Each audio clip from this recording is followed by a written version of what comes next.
নিরামিষ দিনে বাচ্চাদের বায়না মেটাতে এই দই টোস্ট করে দেবেন, ওরা খুব খুশি হবে, খুব ভালোবেসে খাবে। দইটা ভালো করে ফেটিয়ে নিয়েছি। প্রথমে দিয়ে দিচ্ছি নুন, 1 চামচ চিনি গুঁড়ো, 2 চামচ সুজি, 2 চামচ বেসন।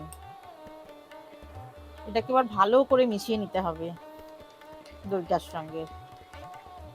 আর এটা কাঁচা লঙ্কা কুচো, মিহি করে কুচোনো।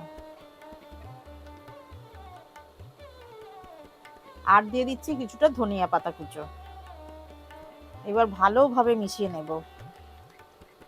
একটা এই শুকনো লঙ্কার চাটনি বানাচ্ছি, তার জন্য দিয়ে দিচ্ছি কিছুটা পাউরুটি ছিঁড়ে, লঙ্কাগুলো দিয়ে দিচ্ছি, কিছুটা তেঁতুলের জল দিচ্ছি, তেঁতুলটা আগেই ভিজিয়ে রেখেছিলাম। আর দিয়ে দিচ্ছি খানিকটা দই, বাটিটা ধুয়ে একটু জল দিয়ে দিচ্ছি, স্বাদ মতো লবণ দিয়ে দিচ্ছি। আর দিয়ে দিচ্ছি খানিকটা চিনি গুঁড়ো, কিছুটা গোটা জিরে দিচ্ছি। এবার এটা মিহি করে বেটে নেব। মিহি করে বেটে নিয়েছি, এটা বাটিতে ঢেলে নিচ্ছি। অল্প তেল ব্রাশ করে নিতে হবে। দইটা পাউরুটির গায়ে এইভাবে প্রলেপ দিয়ে নিতে হবে। অল্প তিল দিয়ে দিচ্ছি, তিলের ফ্লেভারটা খুব ভালো লাগে।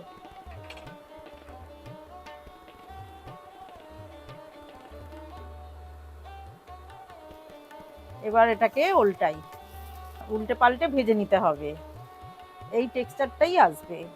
এবার তুলে ফেলবো, হয়ে গেছে। বাড়ির বাচ্চাদের একবার করে খাওয়ান, দেখবেন বারবার বায়না করছে, বারবার আপনাদের করে খাওয়াতে হচ্ছে। সাবস্ক্রাইব করে আমার পাশে থাকবেন। আর এই ভিডিওটা সম্পূর্ণ দেখার জন্য অসংখ্য ধন্যবাদ। সঙ্গে থাকুন, দেখতে থাকুন। আবার দেখা হবে পরের ভিডিওতে।